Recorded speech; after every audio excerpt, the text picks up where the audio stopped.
Miss Lee 你好啊，你好，又到時間同我哋大家分享下外傭小知識咯喎，係啊，咁最近咧有客人咧就問我哋喎，因為佢見到佢嘅朋友咧個外傭咧可以揸車車佢哋嘅小朋友去上課外活動啊咁樣喎，咁其實外傭係咪真係可以揸車㗎？其實外傭咧，佢哋係做傭工嘅職責啦嚇。咁你見到有啲傭工佢揸埋車咧，佢哋因為有個許可證啦，揸車個許可證先可以揸車嘅。咁其實好容易嘅啫，睇翻個傭工嗰個簽證啦。普通傭工咧係寫明係唔可以揸車嘅。咁如果係可以揸車嘅話咧，佢哋就會冇咗呢項話唔可以揸車呢條文喺度㗎啦。即係可以揸車同唔可以揸車咧。其實睇個 visa 就睇到㗎啦。明。咁如果係需要揸車嘅話，咁其實係咪有一定嘅工作責任報咗俾入境處嗰邊，其實先可以申請嘅？係啊，其實咧就請啲傭工咧，唔可以話請佢做揸車，即係司機咁樣嘅，都係傭工。只不過咧佢哋申請多一個叫做開車嘅批准證啦嚇。咁當然啦，申請個開車嘅批准信咧都有好多。規管嘅，同埋亦都好多要求嘅，即係提供到啲要求咧，入境處批到嗰個證啦，咁嗰個傭工就可以因為家務咧需要而開車嘅。咁家務需要開車，即係意思嘅話咧，個傭工除咗要做即係屋企嘅家務之外，譬如煮飯啊、清潔啊、洗檔啊、照顧小朋友、照顧長者之外咧，咁都可以開埋車咧，車小朋友去學嘢啦，去返學啦。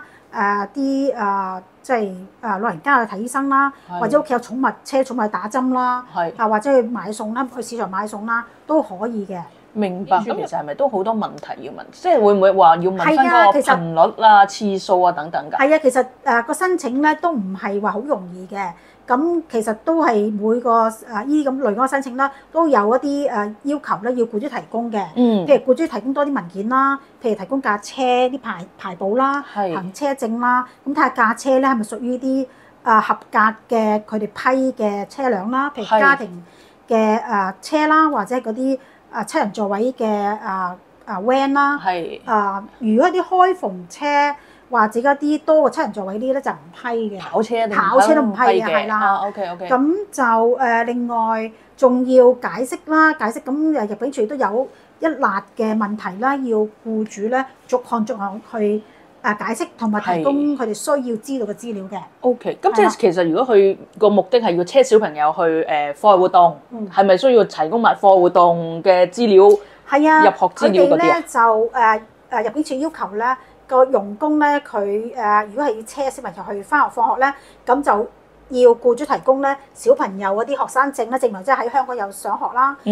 如果話要車小朋友去學嘢啦，咁亦都要有一啲叫做學嘢嗰啲收據啦嚇，同埋有嗰個即係學嘢中心嘅地址啦嚇。咁亦都要知道佢學嘢係個頻率有幾大啦嚇，譬如每個禮拜去1次至2次。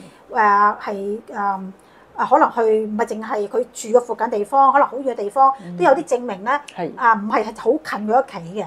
咁就要啲收條話有嗰啲地址啦，學校名同地址啦嚇。咁買餸啦，就要有啲收條啦嚇。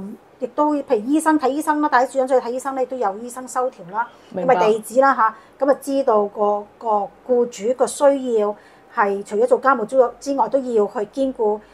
即係車啲僱主屋企人啦，佢每日嘅嗰個接送係咪？叫做活動啊，活動接送係啦，需要咯嚇。明白。咁入境處其實呢類型嘅家傭嘅話，佢嘅人工會唔會貴啲㗎？會啊，佢哋通常都比一般傭工咧最低工資多1至2倍。1至2倍。係啊，視乎嗰個傭工開車嘅經驗有幾多咯嚇。明白。咁保險一定要包㗎啦。嗱，保險咧，其實要買2隻保險嘅，一隻咧我諗嗰啲僱主咧都知㗎啦，佢本身嘅汽車保險啦，要通知自己汽車保險公司嘅就個傭工係會兼揸埋車啦嚇，咁佢哋就要幫佢另外買嗰個汽車保險啦。咁因為呢啲都係屬於傭工嘅，咁傭工保險亦都通知嗰間保險公司啦。呢個傭工咧唔係淨係做家務，仲要即係開車嘅，咁所以咧一般嗰啲叫做保險公司啦，同傭工嘅要需要揸埋車嗰啲保險都要加保費嘅。咁視乎嗰間保險公司佢收費幾多啦。一般嚟講咧都係收200-300蚊一年啦，多200-300蚊一年。咁但係佢個保單有寫明咧係揸埋車嘅。咁但係有啲保險公司咧就可能會收貴啲嘅，視乎嗰個傭工個人工有幾多去計啦。明白。咁而家市面上普唔普遍㗎？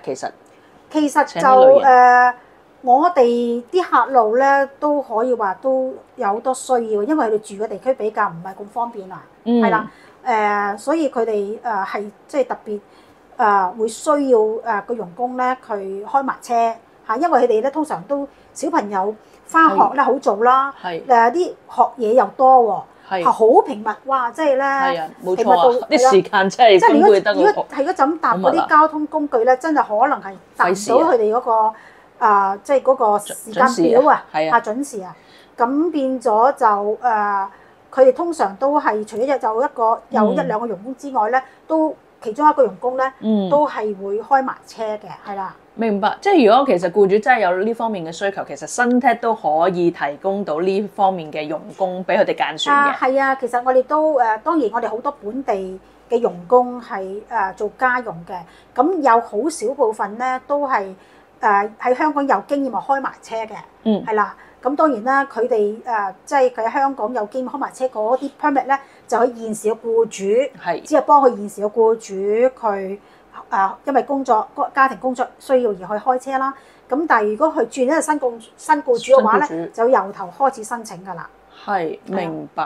好，咁今日多謝 Shirley 同我哋嘅分享。咁如果僱主真係有呢方面嘅需要咧，記住打電話俾 Shirley 啦喎。OK，好，幫我啦，拜拜。